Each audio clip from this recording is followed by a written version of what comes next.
Mister ladies YouTube நேயர்கள் அனைவருக்கும் உங்களுடைய வெல்னஸ் குருஜியுடைய அன்பான வணக்கங்கள்.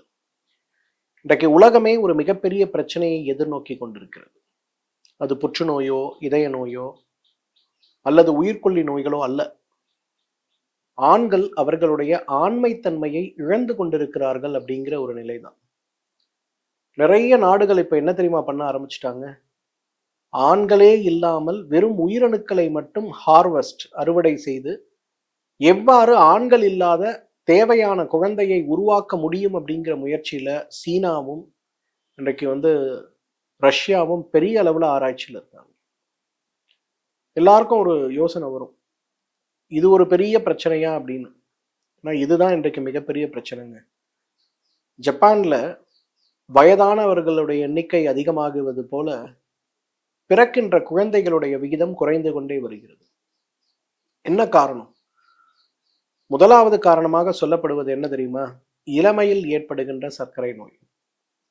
வயோதிகத்தின் காரணமாக ஏற்படுகின்ற நோயாக இருந்த சர்க்கரை நோய் இன்றைக்கு வயதிலேயே ஏற்படக்கூடிய டைப் 1 சார்ந்த சர்க்கரை நோயாக மாறிவிட்டது.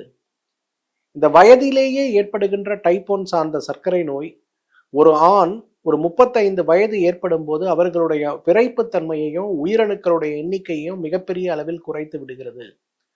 விந்து முந்துதல், அதே போல அவர்களுக்கு இருக்கக்கூடிய உயிரணுக்களுடைய குவாலிட்டி, ரொம்ப பெருசா சொல்லணும்னா விரைப்புத்தன்மை இல்லை அப்படிங்கிற ஒரு நிலை இன்றைக்கு நிறைய இளைஞர்களுக்கே ஏற்படுவதற்கு காரணமாக சர்க்கரை நோய் இருக்கிறத பார்க்கணும். நம்ம ஊர்லயே ஒரு டேட்டா, ஒரு 3 வாரத்துக்கு முன்னாடி ஒரு மெடிக்கல் ஸ்டாட்டிஸ்டிக்ஸ் ரிப்போர்ட் படித்தேன். இன்றைக்கு அதிகமான இளைஞர்களை கொண்டிருக்கக்கூடிய 3வது பெரிய நாடாக இந்தியா இருந்தாலும் கூட அந்த 3வது பெரிய நாடில் அதிக சர்க்கரை நோயாளிகளாக மாறக்கூடிய வாய்ப்பு, ப்ரீ டயாபெட்டிஸை அதிகமாக கொண்டிருக்கக்கூடிய இளைஞர்கள் கொண்ட நாடாக நம்ம நாடு இருக்கு அப்படிங்கிறாங்க. ரொம்ப பெரிய கஷ்டம் இல்லைங்களா? இன்னைக்கு 25 வயசுல ஒரு பையனுக்கு சர்க்கரை நோய் வருதுன்னா 30 வயசுல அவங்களால விரைப்புத்தன்மையை பற்றி மட்டும் இல்ல, தாம்பத்தியத்தை பற்றியே நினைக்க முடியாத அளவுக்கு பலவீனம் அடைந்து விடுவதை பார்க்கிறோம். ஒரு ஆண்ட்ராலஜி ரிப்போர்ட் ஒன்று படித்தேன். அதாவது ஆண்ட்ராலஜிங்கிற டிபார்ட்மெண்ட் ஆணுடைய இனப்பெருக்க மண்டலங்களை பற்றியும் அதில் ஏற்படுகின்ற நோய்களை பற்றியும் அதற்கான தீர்வுகளை பற்றியும் சொல்லக்கூடிய சிறப்பு மருத்துவ சிகிச்சை துறைக்கு ஆண்ட்ராலஜின்னு பேர். ஆண்ட்ராலஜிலேருந்து அந்த ரிப்போர்ட் பார்க்கும்போதே சர்ப்ரைசிங்காக இருந்தது. பாம்பே, டெல்லி, கல்கட்டா, சென்னை, பெங்களூர், ஹைதராபாத் இந்த மாதிரி 6 நகரங்கள்ல இருந்து 20லிருந்து 30, 30லிருந்து 40, 40லிருந்து 50, 50லிருந்து 60, 40 4 10 ஏஜ் குரூப்ல இருக்கக்கூடிய 50 ஆட்களை கூப்பிட்டு அவர்களுடைய பர்சனல் லைஃப், செக்ஷுவல் லைஃப் எப்படி இருக்கு அப்படிங்கிறத ஒரு ஸ்டாட்டிஸ்டிக்ஸ் ரிப்போர்ட் எடுக்கிறாங்க. அவங்களோட விரைப்புத்தன்மை எப்படி இருக்கு, செக்ஸை பத்தி அவங்க என்ன நினைக்கிறாங்க, அவங்க எத்தனை பார்ட்னர்ஸோட இருக்காங்க, செக்ஸ்னா அவங்க மனசுல என்ன இருக்கு, செக்ஸுக்கு பிறகு அவங்களோட என்ன ஃபீலிங் இருக்கு, அவங்களோட பார்ட்னர்ஸ் அவங்க திருப்திப்படுத்துறாங்களா இல்லையா, செக்ஸ் அல்லது மாஸ்டர்பேஷன் அப்படிங்கிறதுக்கும் அவங்க மனசுல இருக்கக்கூடிய கில்ட்டுக்கு இருக்கக்கூடிய சம்பந்தங்கள், இதை ஒரு ஒரு விட்டாலிட்டி சம்பந்தப்பட்ட ஒரு கம்பெனி, அதாவது செக்ஷுவை அதிகப்படுத்தக்கூடிய மாத்திரை சார்ந்த ஒரு கம்பெனி இதை விளம்பரத்துக்கு பயன்படுத்துறதுக்காக இந்த ஆண்ட்ராலஜி ரிப்போர்ட் எடுக்கிறாங்க. இந்த ஆண்ட்ராலஜி ரிப்போர்ட்ல 4 முக்கியமான ஃபைண்டிங்கை ஷேர் பண்றாங்க. என்ன தெரியுமா? 1, 20லிருந்து 30 வயது இருக்கக்கூடிய ஆண்கள்ல ஒருத்தர் கூட அவங்க கேர்ள் ஃப்ரெண்டையோ மனைவியோ சாட்டிஸ்ஃபை பண்ண முடியல. 30லிருந்து 40 வயது இருக்கக்கூடிய கணவன்கள், பெரும்பாலும் கணவன்களிடம் எடுத்த ஒரு ஆராய்ச்சி முடிவு, வாரத்துக்கு ஒரு முறை செக்ஸ் வச்சுக்கிட்டாலே போதும், அதுக்கு மேல வைக்க முடியல அப்படிங்கிற ஒரு மனநிலையோடு இருக்கிறத பார்க்குறாங்க. 40லிருந்து 50 வயது இருக்கக்கூடிய அந்த ஆண்களை பார்க்கும்போது ரொம்ப நெகட்டிவா அவங்களுக்கு 50 பேர்ல 20 பேருக்கு விரைப்புத்தன்மையே இல்லாத ஒரு நிலை இருக்கிறது. 30 பேர்ல 10 பேருக்கு மட்டும்தான் வாரம் ஒரு முறை உடலுறவு கொள்ளக்கூடிய அளவுக்கு விரைப்புத்தன்மை இருக்கு. மற்றவர்களுக்கு அப்ஸ் அண்ட் டவுன்ஸ், சில நாள் நல்லா இருக்கு, சில வாரங்கள் நல்லா இருக்கு, சில வாரங்கள் இல்லைன்னு சொல்லக்கூடிய நிலை. 4th, அந்த 50 to 60 வரக்கூடிய குரூப்ல வெறும் 2 பேருக்கு மட்டும்தான் செக்ஸ் வைக்கிறதுக்கு விரைப்புத்தன்மை இருக்கு. மீதி 48 பேருக்கு விரைப்புத்தன்மையே கிடையாது. இந்த ரிப்போர்ட் எவ்வளோ ஒரு ஷாக்கிங் ரிப்போர்ட். அப்படின்னா என்ன அர்த்தம்? இன்னைக்கு ஒரு 100 இளைஞர்கள் இருக்கக்கூடிய ஒரு சமூகத்தில் பார்த்தோம்னா அதில் ஒரு 10 பேர் தான் பெர்ஃபார்ம் பண்ணக்கூடிய இளைஞர்களாக இருக்காங்க. மீதி 90 பேருக்கு எரெக்ஷனில் ப்ராப்ளம் இருக்குது, ப்ரீமெச்சூர் எஜாக்குலேஷன் ப்ராப்ளம் இருக்குது, செக்ஸில் இன்ட்ரெஸ்ட் இல்லாமல் இருக்குது, அல்லது செக்ஸ் வைக்கிறதுக்கு தைரியம் இல்லாமல் இருக்குன்னு 4 பிரச்சனை வரதை பார்க்குறோம். இந்த ஸ்டாட்டிஸ்டிக்ஸில் கிடைச்ச இன்னொரு முக்கியமான விஷயம் என்ன தெரியுமா? யாரெல்லாம் செக்ஷுவல் பர்ஃபார்மன்ஸ் இல்லாமல் இருக்காங்க, ஏன் அப்படிங்கிற ஒரு காரணத்தை அனலைஸ் பண்ணும்போது அதில் 60% ஆஃப் த பீப்புளுக்கு இருக்கக்கூடிய அண்டர்லைங் ஹெல்த் காஸ் வந்து சர்க்கரை நோய். 15% பீப்புளுக்கு இருக்க அண்டர்லைங் காரணம் வந்து தைராய்டு நோய்.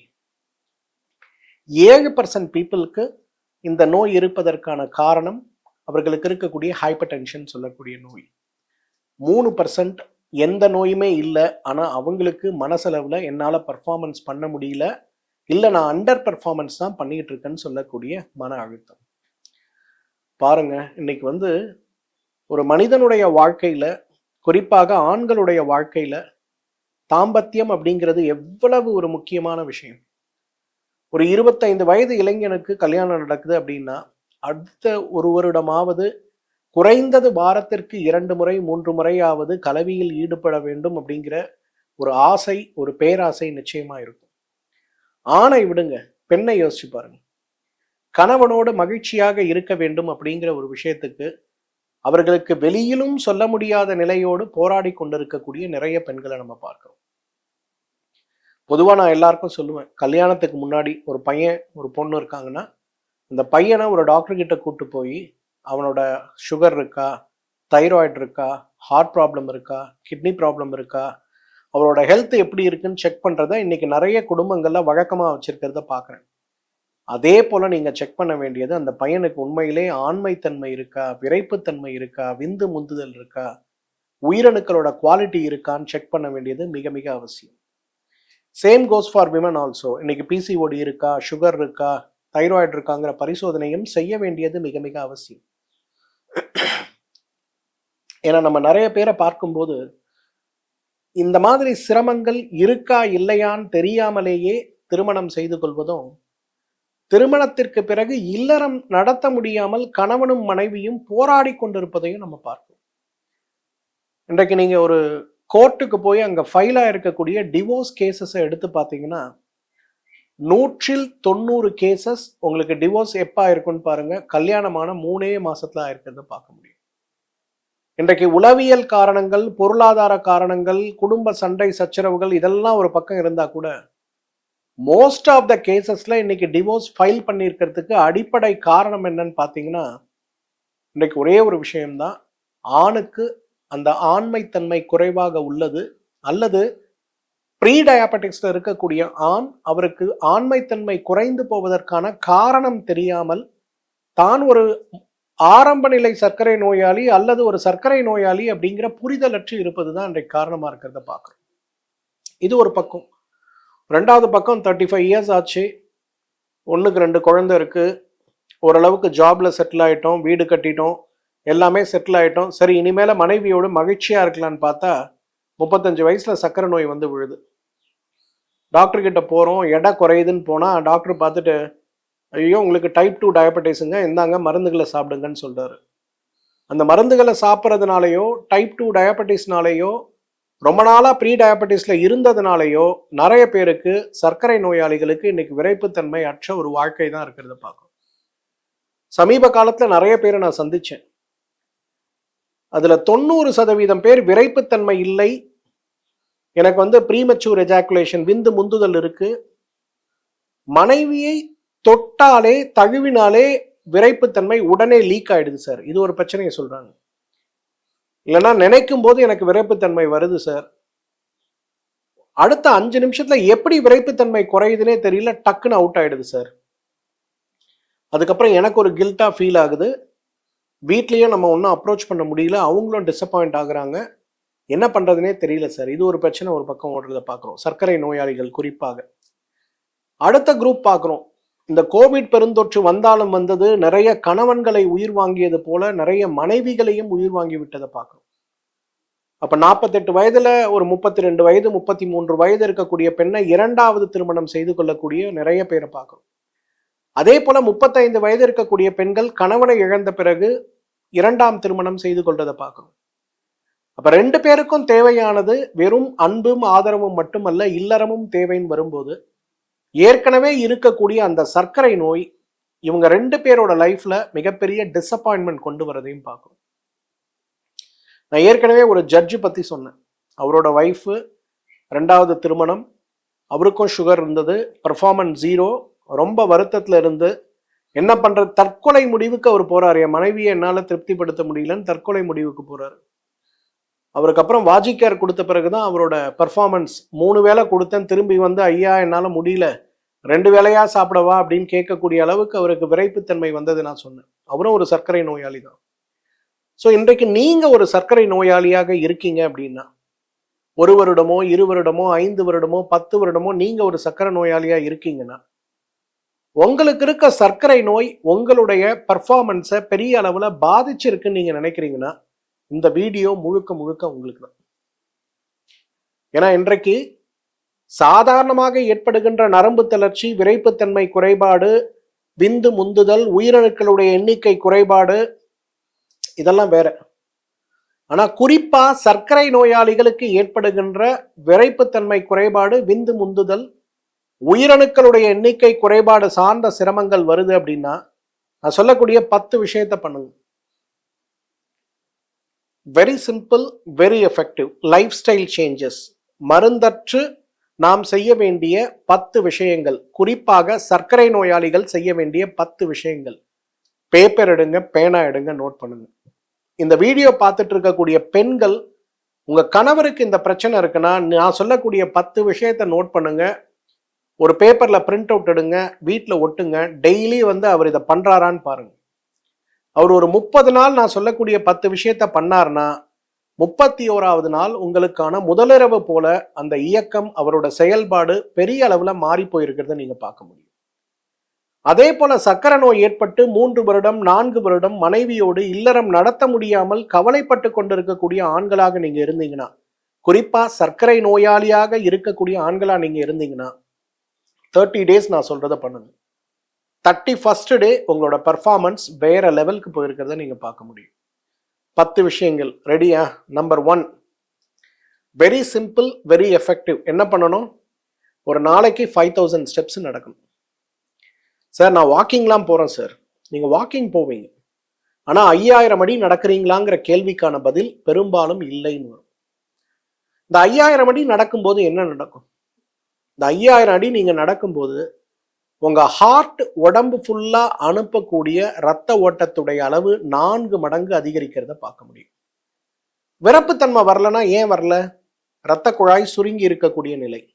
எப்ப இரத்த குழாய் சுருங்கும்? அந்த இடத்துக்கு போகக்கூடிய இரத்த ஓட்டமே இல்லாத ஒரு நிலை ஏற்படும் போது இரத்த குழாய் சுருங்கும். அப்ப இரத்த குழாயை விரிப்பதற்கு நாம என்ன செய்யணும்? அந்த இடத்திற்கு தேவையான இரத்த ஓட்டத்தை பம்ப் செய்வது போல, அதிகப்படுத்துவது போல நம்முடைய இயக்கம் இருக்கும். அப்ப எதை செஞ்சா அது சுலபமா நடக்கும்? நடைபயிற்சி செஞ்சா சுலபமா நடக்கும். 5000 அடி நடக்கணும் அப்படின்ன உடனே ஒரே ஸ்ட்ரெச்ல நடக்காதீங்க. காலையில 2.5 கிலோமீட்டர், மாலையில 2.5 கிலோமீட்டர் உங்களோட பயிற்சியை 2ஆ பிரிங்க. நம்மெல்லாம் காலையில தூங்கி எழுந்த உடனே நம்ம உடம்பு இருக்கக்கூடிய ஃப்ரெஷ்னஸ்க்கு கிடுகிடுன்னு 2.5 கிலோமீட்டர் நடந்துட்டு வந்துடும். அதுக்கப்புறம் உடற்பயிற்சியே கிடையாது, உட்காந்து பார்க்குற வேலை, எந்த இயக்கமும் கிடையாது. அப்ப மாலையில மீண்டும் உங்களோட ஆஃபீஸ் முடிச்சு நீங்க வந்த பிறகு, இல்ல இரவு உணவுக்கு பிறகு மீண்டும் ஒரு 2.5 கிலோமீட்டர் சாதாரண வாக் போங்க. காலையில பிரிஸ்க் வாக், மாலையில சாதாரண வாக். இதை போகும்போது என்ன ஆகும்? உடம்பில் இருக்கக்கூடிய நாள் முழுவதும் செய்த வேலையால் ஏற்படுத்தி இருக்கக்கூடிய இரத்த ஓட்டத்துடைய தொய்வு பெரிய அளவுல மாற்றமடைந்து உங்களுடைய இரத்த ஓட்டம் மிகப்பெரிய அளவில் மாற்றமடைவதை பார்க்க முடியும். ஒரு சாஃப்ட்வேர் இன்ஜினியர், உடம்புல எந்த பிரச்சனையும் கிடையாது, டயபெட்டிஸ் மட்டும்தான், வெரி வெரி ஃபிட்னஸ் ஃப்ரீக். சக்கரை நோய் பார்த்தீங்கன்னா 6.77, அதுக்கு மேல போறதே கிடையாது. 1 இயர் ரெக்கார்டோட வந்தாரு. எனக்கு பெர்ஃபார்மன்ஸ் இல்லை, எனக்கு வந்து அந்த மருந்தை கொடுங்க, வாஜிகேர் ஸ்ட்ராங் கொடுங்க, வாஜிகேர் சூர்ணம் கொடுங்கன்னு ஒரே கலாட்டா. சொன்ன முதல்ல நான் சொல்றதை கேளியா, நீ போய் முதல்ல வாக்கிங் போயிட்டு வா அப்படின்னு. இல்லை நான் ஜிம்முக்கெலாம் போறேன், அதை பண்றேன் இதை பண்றேன்னாரு. நீ என்ன வேணா பண்ணிக்கோ, நான் சொல்றதை மட்டும் செய். காலையில் 2.5 கிலோமீட்டர் நட, சாயந்தரம் 2.5 கிலோமீட்டர் நட. ஒரு வாரம் பண்ணு. வந்துட்டு காலையில் உனக்கு எரெக்ஷன் எப்படி இருக்குன்னு எனக்கு சொல்லுப்பா அப்படின்னு. அப்போ வந்தா மருந்து கொடுப்பீங்களான்னாரு. நீங்கள் போயிட்டு வந்து சொல்லுங்க தம்பி, நான் சொல்கிறேன், போயிட்டு வாங்கன்னு அமுச்சு கொடுத்துட்டேன். ஒரு வாரம் கழிச்சு வந்தார். சார், மார்னிங்கில் எரெக்ஷன் வருது சார், மிராக்கிளாக இருக்குது சார், எந்த மருந்தும் இல்லாமல் எப்படி சார் இது பாசிபிள்? இதுதான் நடைப்பயிற்சியுடைய ஒரு நல்ல விஷயம். நடைப்பயிற்சினா நம்மலாம் என்ன பண்ணுறோம்னா, காலையிலேயே 8000 ஸ்டெப்பு நடக்கிறேன், காலையிலேயே 12,000 ஸ்டெப்பு நடக்கிறோம். அந்த மாதிரி நடக்காதீங்க. காலையில் ஒரு 2.5 கிலோமீட்டர் நடங்க, மாலையில் ஒரு 2.5 கிலோமீட்டர் நடங்க. 5 கிலோமீட்டர் ஒரு நாளைக்கு டார்கெட்டு. 5 கிலோமீட்டரோட நிறுத்துங்க. 6 போனால் நல்லது, 8 போனால் நல்லதுன்னு இருக்க எனர்ஜியை வேஸ்ட் பண்ணாதீங்க. 5 kilometres a day, 2.5 in the morning, 2.5 in the evening. கரெக்டாக ஒரு 2 வீக்ஸ் பண்ணுங்க. எப்படி இருக்குன்னு பாருங்க. உங்களோட மார்னிங் எரெக்ஷன்ஸ் இம்ப்ரூவ் ஆகிறத பார்க்க முடியும். நல்லா ஞாபகம் வச்சுங்க, யாருக்கெல்லாம் மார்னிங் எரெக்ஷன் இல்லையோ உங்களுக்கு எரெக்ஷனே இல்லைன்றது தான் அர்த்தம். காலையில் எழுந்திருக்கும் போது விடிகாலையில் 3 மணி 4 மணிக்கு ஆணுக்கு இயற்கையாக ஆண்குறி விரைக்கவில்லைன்னா விரைப்பு தன்மையை அவர் இழந்து விட்டார் அல்லது இழந்து கொண்டிருக்கிறார் அப்படிங்கிறது அர்த்தம். அதை முதல்ல புரிஞ்சுக்கணும். சரியா? அப்போ ஃபர்ஸ்ட் நீங்க பண்ண வேண்டியது என்ன? வாக். மார்னிங் பாதி, ஈவினிங் பாதி. மார்னிங்ல பிரிஸ்க் வாக், ஈவினிங்ல கேஷுவல் வாக். ரெண்டாவது பண்ண வேண்டியது ஆழ்ந்த தூக்கத்திற்கு ஒரு முக்கியத்துவம் கொடுக்கணும். நான் திரும்ப திரும்ப சொல்றேன், விரப்புத்தன்மை பிரச்சனை மாறணுமா? கட்டில்ல நீங்க புலியா மாறணுமா? ஒரு நாளைக்கு 2 வேளை 3 வேளை மனைவியோட மகிழ்ச்சியா இருக்கணுமா? பெருசா மெனக்கெட வேணாங்க. ஒரு நாளைக்கு 5 மணி நேரம் தூங்குங்க. இந்த 5 மணி நேரத்துக்கு மொபைல் இருக்கக்கூடாது, டேப் இருக்கக்கூடாது, லேப்டாப் இருக்கக்கூடாது. ஏன் உங்க பெட்ரூம்லயே மொபைலையும் எதையும் வைக்காதீங்க. 5 ஹவர்ஸ் தன்னை மறந்து தூங்குகின்ற ஒரு நிலை ஏற்படும் போது உங்க உடம்புல இருக்க கார்டிசோல் லெவல்ஸ் அப்படியே பாதியா குறையும். ஒரு சாஃப்ட்வேர் இன்ஜினியர் என்ன பார்க்க வந்திருந்தார். அவருக்கும் இதே பிரச்சனை தான், எரெக்ஷன் இல்லை. எல்லாம் அனலைஸ் பண்ணி பார்த்தேன். 6 ஹார்மோன்ஸோட டெஸ்ட் கொண்டு வாங்க. Thyroid, insulin, oestrogen, progesterone, testosterone, cortisol. Cortisol பார்த்தா 20 இருக்க வேண்டிய இடத்துல அவருக்கு 25, 28 மாதிரி காட்டுச்சு. அப்போ சார், நான் வேணா போய் ஒரு ஆன்டி டிப்ரெஷன் மருந்து ஏதாவது கொடுங்களேன், நான் சாப்பிட்டு என்னோட கவலையை குறைச்சிக்கிறேன் அப்படின்னாரு. நான் சொன்னேன், உள்ளதும் இல்லாமல் போகும். மனநோய்க்கு மருந்து சாப்பிட்டீங்கன்னா எரெக்ஷனே வராது. அதனால அதெல்லாம் வேண்டாப்பா. நீ 5 மணி நேரம் தூங்குறதுக்கு உனக்கு மெடிடேஷன் மட்டும் சொல்லி கொடுக்குறேன், 3 months ஃபாலோ பண்ணிட்டு வாப்பா அப்படின்னு சொன்னேன். சார், 3 months லாங் டைம் அப்படின்னாரு. 3 months லாங் டைம் கிடையாது. ஏன்னா வாழ்க்கை இன்னும் 50-40 வருஷம் இருக்கு. அதனால 3 மாசம் பண்ணுக்கண்ணா அப்படின்னு சொல்லி அனுப்பி கொடுத்தேன்.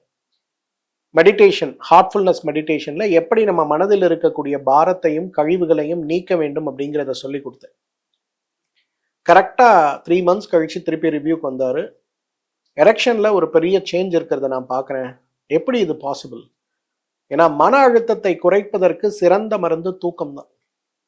இன்னைக்கு நிறைய ஆண்கள் காலையிலேருந்து ராத்திரி வரலாம் கடுமையான உழைப்பு, நல்லா வீட்டுக்கு வந்தவொடனே ஒரு தூள் கலப்புற மாதிரி 2 கோர்ஸ் 3 கோர்ஸ் சாப்பாடு, அதுக்கப்புறம் போய் எப்படி படுத்துட்டு அந்த மொபைலில் கையை வச்சாங்கன்னா 1 மணி நேரம் 2 மணி நேரம் என்ன பார்க்குறேன் எதை பார்க்குறேன்னு தெரியாமல் மொபைலை உருட்டிட்டு கடைசியில் தூக்கம் மொபைல் கீழே விழுந்து தூங்கக்கூடிய அளவுக்கு சோர்வடைந்து தூங்கக்கூடிய இளைஞர்களை தான் இன்னைக்கு நிறைய பார்க்குறேன்.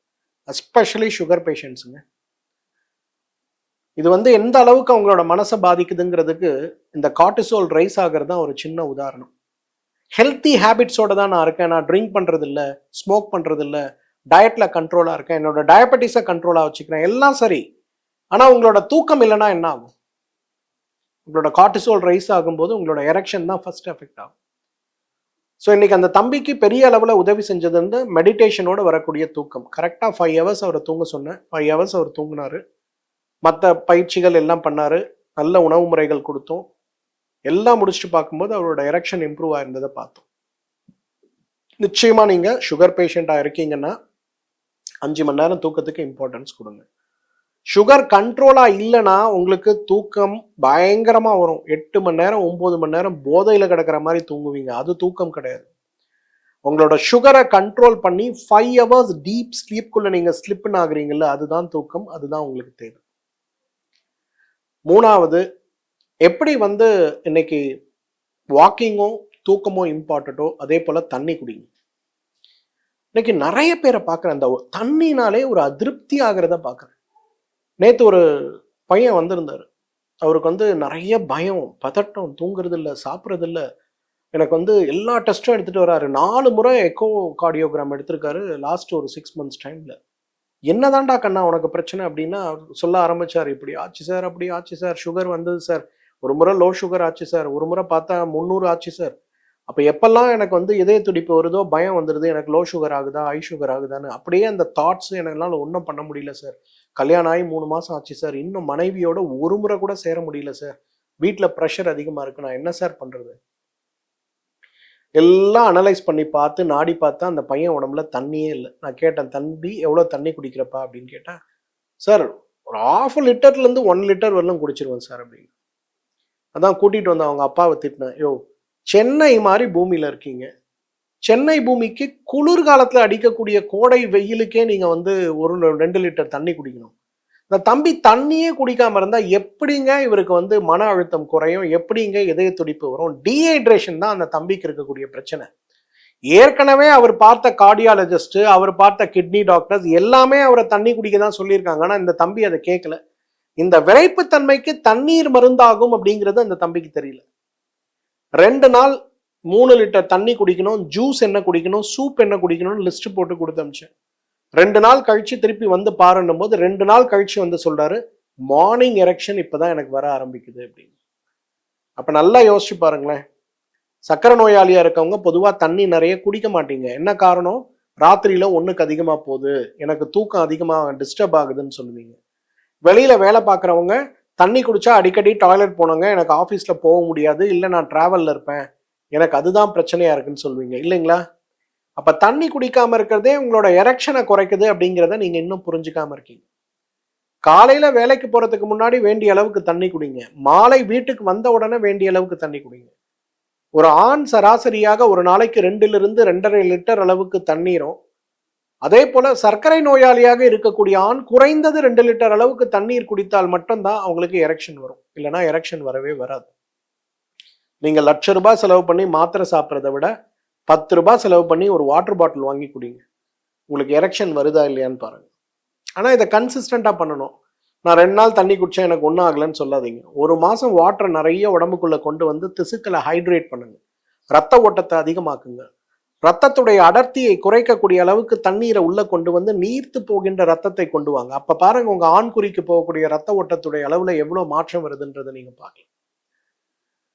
4வது, எப்படி வந்து நடைப்பயிற்சியும் தூக்கமும் தண்ணீரும் ரொம்ப முக்கியமோ, இன்னைக்கு பெரும்பாலும் பார்த்தீங்கன்னா நம்மில் நிறைய பேர் சுகர் இருக்கு அதனால நான் வந்து கார்போஹைட்ரேட் சாப்பிட்றது இல்ல, நான் இந்த டயட்டீஷியன் சொன்னாங்க, அந்த டயட்டீஷியன் சொன்னாங்க, இந்த உணவு சாப்பிட்றேன், அந்த உணவு சாப்பிட்றேன் அப்படின்னு சொல்லக்கூடிய நிறைய பேரை வந்து நான் பார்க்குறேன்.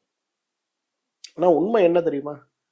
1 கிலோ எடைக்கு 2 கிராம் புரதம் நீங்க சாப்பிட்டா மட்டும்தான் உங்களுக்கு எரெக்ஷனே வரும். நிறைய சர்க்கரை நோயாளிகளுக்கு பார்த்தீங்கன்னா ஆண்குறி வந்து சிறுத்து போயிடும். நீங்க 1 வருஷம் 2 வருஷம் அதுவும் எரெக்ஷன்ல இல்லாம இருக்கீங்கன்னா குழந்தைக்கு இருக்க மாதிரி பென்சில் மாதிரி ஆயிரும் ஆண்குறி. எவ்வளோ டாக்டர் கிட்ட போனாலும் என்ன மருந்து சாப்பிட்டாலும் விரப்புத்தன்மை வந்தா கூட குழந்தை மாதிரி சின்னதாக தான் இருக்குமே தவிர பெருசாவே இருக்காது. நிறைய பேஷண்ட் இந்த கவலையோடவே வருவாங்க. நான் உங்களுக்கு சிம்பிளா சொல்றது என்ன தெரியுமா?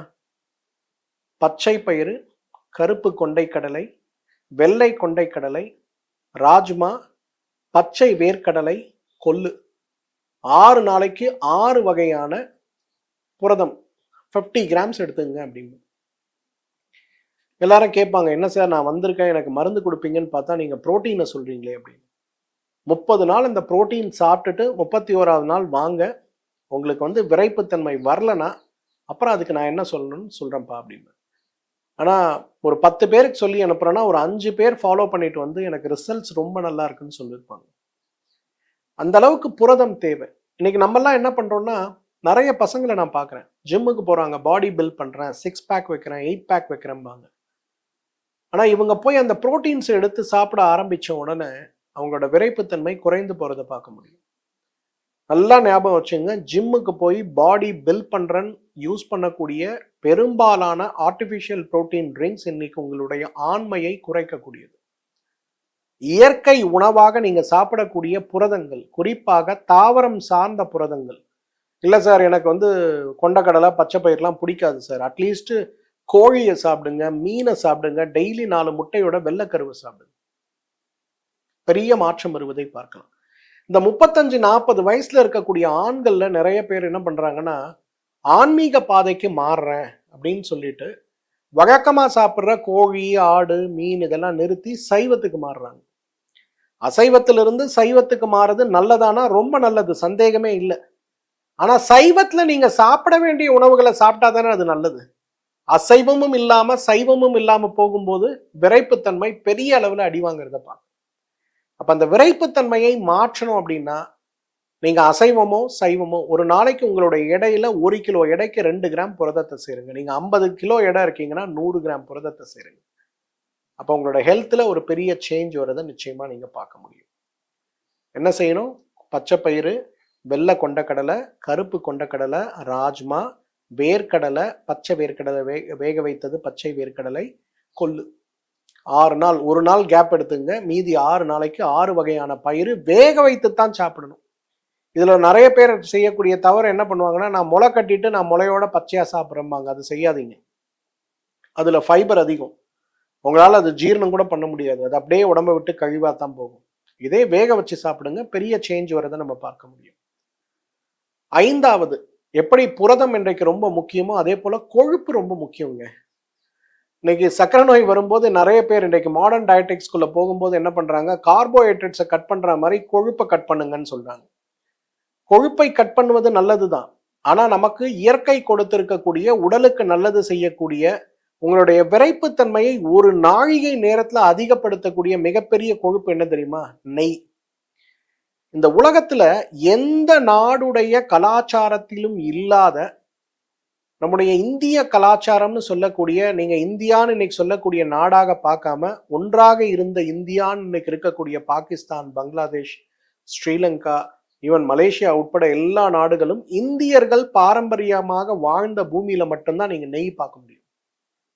வேற எந்த இடத்துலையுமே நெய்யை நீங்க பார்க்க முடியாது. அவங்க எல்லாம் வெண்ணெயோட நிறுத்திடுவாங்க, அடுத்து நெய்க்கே போக மாட்டாங்க. நம்ம எல்லாம் நெய் சாப்பிடுவோம். இந்த நெய்யோட பியூட்டி என்ன தெரியுமா? வறண்டு போயிருக்கக்கூடிய ஒரு பூமியில மழை பெய்யும் போது எப்படி அந்த தண்ணீரை அந்த மழை உறிஞ்சு கொள்கிறது, அந்த தண்ணீரை பூமி உறிஞ்சு கொள்கிறது. அந்த மாதிரி நெய் சாப்பிடும்போது ஜீவனே இல்லாமல் வறண்டு போயிருக்கக்கூடிய ஆண்குறியுடைய தசைகளும் இரத்த குழாய்களும் இந்த நெய்யை அப்படியே அப்படியே உறிஞ்சி எடுக்கும். ஒரு செடிக்கு நம்ம தண்ணி ஊத்துறோம், ஒரு வாரம் நம்ம வெளியூர் போயிடுறோம், போயிட்டு பார்த்தோம்னா அந்த செடி வாடி போய் கிடக்கு. தண்ணி ஊத்துறோம், 2 நாள் ஆன பிறகு பாருங்க அந்த செடி அப்படியே கீழே இருந்து அப்படியே பச்சையா மாற ஆரம்பித்து ஒரு 15 நாள் பார்த்தீங்கன்னா நல்ல பச்சை பசையில் முன்பு இருந்த வளர்ச்சியை விட 2 மடங்கு வளர்ச்சி அடைந்து பூத்து குலுங்குவதை நம்ம பார்க்கிறோம் இல்லையா? இதுதான் இன்றைக்கு நெய் சாப்பிட்டா சர்க்கரை நோயாளிகளுக்கு விரைப்புத்தன்மையில வரக்கூடிய மாற்றமாக இருக்கும். நல்ல விரைப்புத்தன்மை இருந்தது சார், சுகர் வந்தது, ஹார்ட் ப்ராப்ளம் வந்தது, மாத்திரை கொடுத்தாங்க, ஸ்டண்ட் பிளேஸ் பண்ணாங்க, 0 ஆயிடுச்சு. என்னென்னமோ மருந்து சாப்பிட்டு பார்க்குறேன், எனக்கு வேலைக்கே ஆகலை சார். நெய் சாப்பிடுங்க. நெய் சாப்பிடுங்க அப்படின்னா எல்லாம் டின் கணக்கில் குடிக்கக்கூடாது. ஒரு நாளைக்கு 5 மில்லி தான் நெய். அதை நேரடியாக உருக்கி எடுத்து வெந்நீரில் கலந்து உள்ளுக்கு சாப்பிட்டாலும் பரவாயில்ல, இல்லை மதிய உணவு சாப்பிடும்போது நேரடியாக சாப்பாட்டில் போட்டு கொஞ்சமாக போட்டு பிணைஞ்சி சாப்பிட்டாலும் பரவாயில்ல, பெரிய மாற்றம் ஏற்படுவதை பார்க்கலாம். நெய் அவ்வளவு சிறந்த மருந்து விரைப்புத்தன்மைக்கு. பஞ்சாபிஸ் நீங்க பாருங்களேன், இன்னைக்கு எந்தெந்த ஏரியால கலாச்சாரத்துல இன்ஃபர்டிலிட்டின்னு சொல்லக்கூடிய குழந்தையின்மை குறைவுன்னு நீங்க பாத்தீங்கன்னா, இந்தியாவிலே குழந்தையின்மை நோய் குறைவாக இருக்கக்கூடிய மாநிலம் எதுனா பஞ்சாப் தாங்க. பஞ்சாபுக்கு நீங்க போனீங்கன்னா உங்களுக்கு தெரிஞ்சிருக்கும், வரட்டி மாதிரி சப்பாத்தி இருக்கும். வரட்டினா வரட்டி தான், அதை நீங்க கடிச்சுலாம் சாப்பிட முடியாது, வெட்டி தான் சாப்பிடணும். ஆனா அவங்க சாப்பிட்றதுக்கு முன்னாடி உங்களுக்கு சைட் டிஷ் கூட ஒரு பெரிய கப்ல நெய்யை கொண்டு வைப்பான். 2 ஸ்பூன் நெய் எடுத்து அது மேல பூசுனீங்கன்னா அது அப்படியே சாஃப்ட் ஆகிறத பார்க்க முடியும். அந்த நெய் போட்ட சப்பாத்தியை பிரிச்சு அது கூட கொஞ்சம் தால் வச்சு சாப்பிட்டீங்கன்னா அதை விட சுவையான உணவு இந்த உலகத்துல இருக்கா அப்படின்னு கேட்கக்கூடிய அளவுக்கு சுவையா இருக்கும். நான் ஒரு முறை பஞ்சாப் போயிருக்கும் போது அந்த ஒரே ஒரு ரொட்டி சாப்பிட்டேன். பட் எதிரில் உட்காந்து இந்த பஞ்சாபி பார்த்தீங்கன்னா கிட்டத்தட்ட 12 ரொட்டி 13 ரொட்டி சாப்பிட்டாரு. கிட்டத்தட்ட ஒரு 100 கிராம் நெய்யை வச்சு சாப்பிட்றாரு. நான் அவர்கிட்ட கேட்குறேன், ஐயா இவ்வளோ நெய் சாப்பிட்றீங்களே, உங்களுக்கு ஏதாவது ஹார்ட் ப்ராப்ளம் ஏதாவது வந்துடாதுங்களா, என்னங்கய்யா அப்படின்னு. அவர் சிரிச்சுக்கிட்டே சொல்றாரு, 60 வயசு ஆச்சு டாக்டர், டெய்லி இப்படிதான் 100 கிராம் சாப்பிட்டுன்னு இருக்கோம், எங்களுக்கெல்லாம் ஒரு ஹார்ட் ப்ராப்ளமும் வராது அப்படின்னாரு. அதுல ஒரு அடிஷனல் இன்ஃபர்மேஷன், அவருக்கு 3 மனைவிகள், 6 குழந்தைகள். அப்ப ஏன் இதை சொல்றேன்னா, இன்னைக்கு தமிழ்நாட்டில் நம்ம என்ன பண்றோம் தெரியுமா? ஒரு மெடிக்கல் ரிசர்ச் டாக்குமெண்ட் ஒன்று வருது, நெய் சாப்பிட்டா ஹார்ட் அட்டாக் வரும். அவன்லாம் அதை பத்தி கவலைப்படுறதே இல்லை. 3 பொண்டாட்டியை கட்டிக்கிறான், டெய்லி 100 கிராம் நெய்யை சாப்பிட்றான், வேண்டிய அளவுக்கு தாம்பத்தியம், வேண்டிய அளவுக்கு குழந்தைய பெற்றுக்கிறான். நம்ம என்ன பண்றோம், ஐயோ நெய் சாப்பிட்டா ஹார்ட் அட்டாக் வந்துடும்டா, நிறுத்துறான் நெய்யன்னு நிறுத்துறோம். அதோட முடிஞ்சது கதை. பர்ஃபார்மன்ஸும் கிடையாது, குழந்தையும் கிடையாது. அப்புறம் என்ன பண்றதுன்னு டாக்டர் வீடா தூக்கிட்டு ஏறி ஏறி இறங்கிட்டு இருக்கும். அதுதான் தவறு. இன்னைக்கு நெய் ஒரு மிகச்சிறந்த உணவு, ஆனால் அளவோடு சாப்பிடும்போது அதை விட சிறந்த எரெக்ஷனை பூஸ்ட் பண்ணக்கூடிய, சர்க்கரை நோயாளிகளுக்கு பூஸ்ட் பண்ணக்கூடிய மருந்தே கிடையாதுன்னு சொல்லலாம். 6வது, இன்றைக்கு எப்படி புரதமும் கொழுப்பும் நம்ம உடம்புக்கு ரொம்ப முக்கியமோ, அதே போல ரொம்ப முக்கியமான மற்றும் ஒரு விஷயம், உடம்புல ஆண்மைத்தன்மைக்கான ஹார்மோன்களை தூண்டக்கூடிய உணவுகள் தான். இன்றைக்கு ஆண்களுக்கு ஆண்மைத்தன்மையை தூண்டக்கூடிய, அந்த மனதில் இச்சையை ஏற்படுத்தக்கூடிய, சர்க்கரை நோயாளிகளுக்கு இருக்கக்கூடிய மன அழுத்தத்தை குறைத்து, கார்டிசோல் லெவலை குறைத்து, பெரிய அளவுல அந்த ஹார்மோனை அருவி போல், ஊற்று போல் ஊற வைக்கக்கூடிய ஒரு சிறந்த உணவு எது தெரியுமா? எல்லாம் ரொம்ப சர்ப்ரைஸ் ஆயிருவீங்க, முருங்கைக்கீரை தான். அந்த காலத்தெல்லாம் சினிமாவில் பார்த்துருப்பீங்க, முருங்கை கீரையை பற்றியும், முருங்கை பூவை பற்றியும், முருங்கை காயுடைய பலன்களை பற்றியும் பார்த்துருப்பீங்க. ஒரு சினிமாவில் வரும், அந்த மனைவி ஒரு முருங்கை மரத்தையே வெட்டி அவருக்கு முருங்கைக்காய், முருங்கை கீரை, முருங்கை பூவை போட்டு வச்சிருப்பாங்க. வழக்கமா மனைவியே பார்க்க மாட்டேன், எதுவும் செய்ய மாட்டேன் அப்படின்னு சொல்லிட்டு இருக்கக்கூடிய ஒரு மனிதன் அன்று இரவு முழுமையாக தூங்க முடியாத அளவுக்கு அவருடைய இச்சையை தூண்டக்கூடிய அளவுக்கு உதவி செய்யக்கூடிய ஒரு பொருளாக அதை காட்டியிருப்பாங்க. சினிமாவில் காட்டப்படுகின்ற பெரும்பாலான விஷயங்கள் கற்பனைகள்னு சொல்லப்பட்டாலும் கூட, இன்றைக்கு நான் சொல்றேன், முருங்கைக்கீரை, முருங்கை பூவை போல இன்றைக்கு சர்க்கரை நோயாளிகளுக்கு விரைப்புத்தன்மையை ஏற்படுத்தக்கூடிய சிறந்த உணவு இருக்குதா அப்படிங்கிறது ஒரு கேள்விக்குறிதான். குறிப்பா முருங்கை பூ. எல்லா சீசன்லயும் நமக்கு முருங்கைப்பூ கிடைக்காது, ஆனா முருங்கை கீரை கிடைக்கும். ஒரு 54 வயது இருக்கக்கூடிய ஒருவர் வந்திருந்தார், ஒரு தொழிலதிபர். 6 தங்கைகள் அவருக்கு. அவர் தான் முதல் பையன், 6 தங்கைகள். இந்த 6 தங்கைகளையும் கரையேற்றாமல கல்யாணம் பண்ணிக்க மாட்டேன் அப்படின்னு 6 தங்கைகளுக்கும் கல்யாணம் முடிச்சு கொடுத்துட்டு, அவரு கல்யாணம் பண்ணும்போது அவருக்கு 51 வயசு. கல்யாணமே வேண்டாம் வேண்டாம்னு இருந்தவங்க, தங்கைகள்லாம் கல்யாணம் முடிச்சு வேற வேற நாடு ஊருன்னு போயிட்டாங்க. தனிமரமாக இருக்காரு, அப்பா கிடையாது, அம்மா கிடையாது. அப்ப தனியா இருக்கும்னு சொல்லி நண்பர்கள் ஒரு கட்டாயப்படுத்துறதுனால ஒரு 37 வயது இருக்கக்கூடிய ஒரு பெண்ணை, ஒரு விதவையை இருந்து அவங்க கல்யாணம் பண்ணிக்கிட்டாரு. சரி, கல்யாணம் முடிக்கிறது அந்த 51 வயசுலயே அவருக்கு சக்கரை நோயும் வந்துருச்சு. அப்ப ஒரே சண்டை வீட்டுல. ஒரு நாள் பயங்கர சண்டையில அந்த அம்மாவை போட்டு ஒரு அடி வேற அடிச்சிட்டாரு. அப்புறம் அவங்க நண்பர்கள்லாம் தலையிட்டு என்ன பிரச்சனை அப்படின்னு கேட்கும்போது அந்த அம்மா சொல்லுது, கல்யாணம் ஆகி இவ்வளவு நாள் ஆச்சு, ஒரு முறை கூட நானும் அவரை சேரல. என்னதான் அவருக்கு லேட் கல்யாணமா இருந்தாலும் எனக்கு வயசு குறைவா தானே ஆகுது, என்னுடைய ஆசைகளை யார் நிறைவேற்றுவாங்க அப்படின்னு ஒரே கலாட்டா. அப்புறம் அவங்க ஃப்ரெண்ட்ஸ்லாம் கூப்பிட்டு அவரை டாக்டர் கிட்ட கூப்பிட்டு போய் அவருக்கு எரெக்ஷனுக்குள்ள டெஸ்ட், ரத்த ஓட்டத்துக்குள்ள டெஸ்ட், ஹார்மோன்ஸ்குள்ள டெஸ்ட் பார்த்தா அவருக்கு விரைப்புத்தன்மை சுத்தமாவே இல்லை. இந்த தங்கைகளுடைய கல்யாணத்துக்காக போராடிக்கிட்டு இருந்த ஆளு அவருக்கு விரைப்புத்தன்மை இருக்கா இல்லையான்னு பாக்குறதுக்கு கூட அவருக்கு நேரம் இல்லாம போராடி இருக்காரு. அப்போ அவருக்கு இப்ப பிரச்சனை என்னன்னா, சேர்ந்து வாழணுமா, டிவோர்ஸ் பண்ணணுமா? அப்ப அந்த அம்மா ஒரு நாள் வாங்க சார் கிட்ட போய் பேசலாம் அப்படின்னு இங்க கூட்டிட்டு வந்தாங்க. அப்ப அவருக்கு எல்லாத்தையும் நான் பார்த்தேன். அவருக்கு இருக்கக்கூடிய ஒரே பிரச்சனை என்னன்னா, காம இச்சையே அவர் மனசுல இல்லை. யோசிச்சு பாருங்களேன், உங்களுக்கு ஒரு ஆணுக்கு இச்சை இல்லாமல் எப்படி விரைப்புத்தன்மை வரும்? இன்னைக்கு நிறைய ஆண்கள் இந்த நோயினால பாதிக்கப்பட்டிருக்காங்க. யாரும் இதை பத்தி ஓப்பனா மனைவி கிட்டயோ அல்லது டாக்டர்ஸ் கிட்டயோ டிஸ்கஸ் பண்றதே கிடையாது. 27 வயசு இருக்க பையனை கூட்டிட்டு வராங்க. கேட்டா அவன் சொல்றான், எனக்கு செக்ஸ் மேல இன்ட்ரெஸ்டே இல்லைங்கிறான். அப்புறம் ஏன்டா கல்யாணம் பண்ணன்னு கேட்டா, செக்ஸ் மேல இன்ட்ரெஸ்டே இல்லைங்கிறது கல்யாணம் ஆன பிறகு தானே சார் எனக்கு தெரியுது, அதுக்கு முன்னாடி எனக்கு ஆப்பர்ச்சுனிட்டியே இல்லைன்னு புத்திசாலி மாதிரி பேசுறேன். அப்ப அவருக்கு நான் கொடுத்த அட்வைஸ் என்ன தெரியுமா? முருங்கைப்பூ, முருங்கைக்கீரை, ஒரு நாளைக்கு அவருக்கு மதிய உணவுல முருங்கைக்கீரை 50 கிராம், முருங்கை பூ 50 கிராம். நீங்க உங்களால பண்ணி கொடுக்க முடியுமான்னு அந்த அம்மாவை கேட்டேன். நான் பண்ணி கொடுக்குறேன் சார் அப்படின்னாரு. அவரும் சொன்னாரு, சார் இந்த பாப்பாவை கஷ்டப்படுத்தணும்னு எனக்கு அவசியம் இல்லை. பட் என்னுடைய நிலைமை இப்படி இருக்கு. நான் என்ன சார் பண்றது அப்படின்னாரு. 30 நாளைக்கு முருங்கைப்பூ, முருங்கைக்கீரை. அவர் கோயம்பேட்டில் தான் மார்க்கெட்ல பெரிய கடை வச்சிருக்காரு. அப்போ பூவும் கீரையும் கிடைக்கிறது இல்லை சார், நான் எங்க இருந்தாவது ஆர்கனைஸ் பண்ணிக்கிறேன் சார்னு சாப்பிட்டு 31வது நாள் மகிழ்ச்சியோட வந்தாங்க. ஏன்னா ஒரு 15 நாள் சாப்பிட்ட உடனேயே அவருடைய விரைப்புத்தன்மையில ஏற்பட்ட மாற்றம், அவருக்கு அவர் மனைவி மேல் ஏற்பட்ட மாற்றம், அந்த அம்மா சொன்னாங்க, சிரிச்சுக்கிட்டே சொன்னாங்க, சார் இப்பெல்லாம் அவர் வேலைக்கே போக மாட்டேங்கிறாரு, வீட்லயே தான் சார் இருக்காரு அப்படின்னாங்க. இது புரிஞ்சிருக்கும்னு நினைக்கிறேன் உங்களுக்கு. அப்படின்னா என்ன அர்த்தம்? அப்ப அந்த அளவுக்கு விரைப்புத்தன்மையும் மனைவி மேல் இருக்கக்கூடிய ஈடுபாடும் அதிகரித்து இன்னைக்கு கணவன் மனைவி உல்லாசமாக இருப்பதற்கு உதவி செய்த ஒரு அழகான உணவு எது? முருங்கைக்கீரையும் முருங்கை பூவும். எல்லாருமே யோசிப்போம், என்ன சார் வந்து மண்ணீரலை பத்தி சொல்லுவாரு, ஆட்டுக்கால் சூப்பை பத்தி சொல்லுவாருன்னு பார்த்தா கடைசியில தண்ணீரை பற்றியும் நெய்யை பற்றியும் சொல்றாருன்னு யோசிப்பீங்க. இந்த இந்த 7-6 விஷயங்கள் நான் சொன்னது எல்லாமே சர்க்கரை நோயாளிகளுக்கானது. இது வந்து காமனா நம்ம எல்லாருக்கும் உள்ளது கிடையாது. காமனா சர்க்கரை நோய் இல்லை, இதய நோய் இல்லை, எனக்கு எரெக்ஷன் இல்லைன்னா போய் நீங்க மண்ணீரல் சாப்பிட்டாலே உங்களுக்கு வயாகராவோட பெஸ்ட் எஃபெக்ட் வந்துடும். ஆனா சர்க்கரை நோயாளிகளுக்கு வயாகரா போட்டா கூட ரிசல்ட் வராது. ஸோ அவர்களுக்கு இந்த முருங்கைக்கீரை, முருங்கைப்பூ பெரிய அளவில் உதவி செய்வதை பார்க்க முடியும். 7வது ரொம்ப சிம்பிள், அடுத்து ரொம்ப எஃபெக்டிவ் ரெமெடி எதுனா பாதாம் பிசின்ங்க. இன்னைக்கு நிறைய ஆண்களுக்கு சர்க்கரை நோயோடு போராடி கொண்டிருக்கக்கூடிய ஆண்களுக்கு அவங்களோட உடல் சூடு இருக்கு இல்லையா, பயங்கரமா இருக்கும். எவ்வளவு பயங்கரமா இருக்கும்னா, அவங்க உட்கார்ந்து போன இடத்த தொட்டிங்கன்னா அப்படியே கொதிக்கும். நிறைய பெண்கள் சொல்லுவாங்க, சார் அவர் பக்கத்துல வந்தாலே நெருப்பு மாதிரி கொதிக்குது சார், அதுவே எனக்கு பிடிக்க மாட்டேங்குது அப்படிம்பாங்க.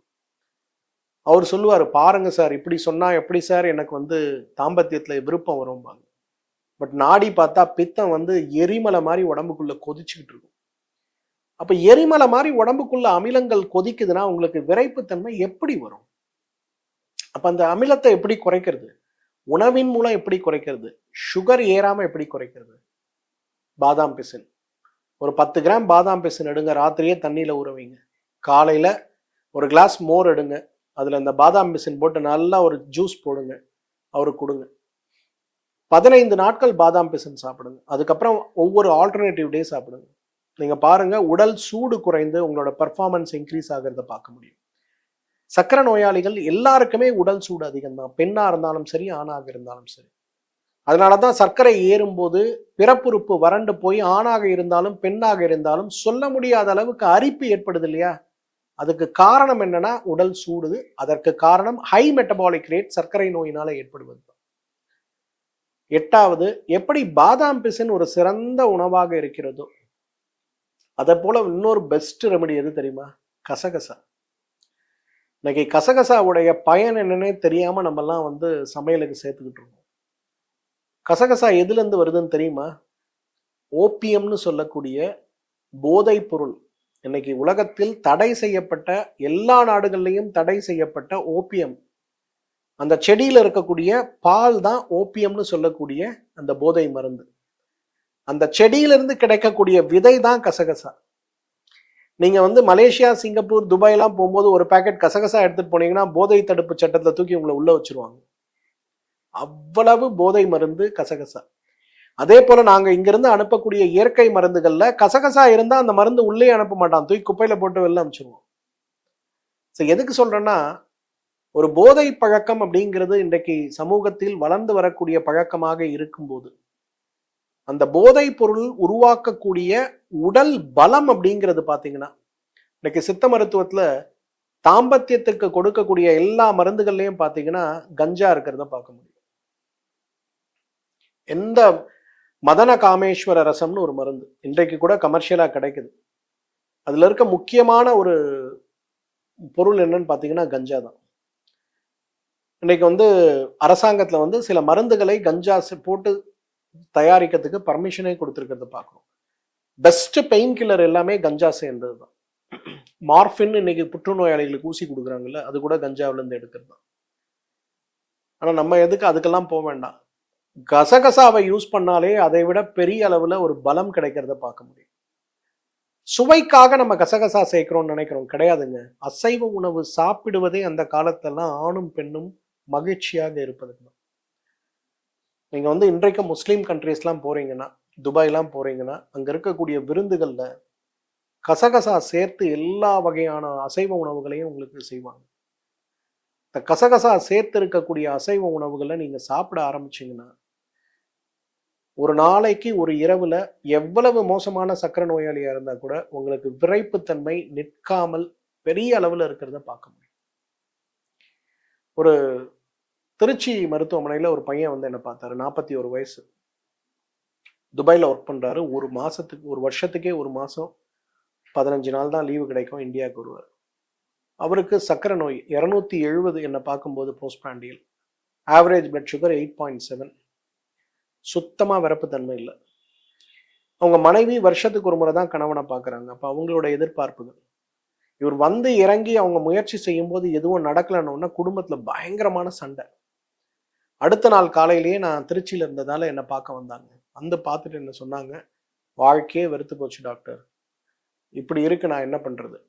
நான் சொன்னேன், ஒன்றும் பண்ண வேணாம், வீட்டுக்கு போ, ஒரு 10 கிராம் கசகசா எடு, தண்ணியில் ஊற வச்சிரு, ராத்திரி உணவுக்கு முன்னாடி இந்த கசகசாவை வாயில் போட்டு மென்று சாப்பிடு, அரைக்கக்கூடாது, வாயில் போட்டு நம்ம பாக்கு மெல்றது மாதிரி மெதுவாக மென்று மென்று மென்று சாப்பிடுங்க. நைட்டு ஃபுட்டை லைட்டாக சாப்பிடுங்க. முடிஞ்சா ஆட்டுக்கால் அல்லது மண்ணீரல் அந்த மாதிரி ஏதாவது ஒரு விஷயத்த சாப்பிடுங்க அப்படின்னு.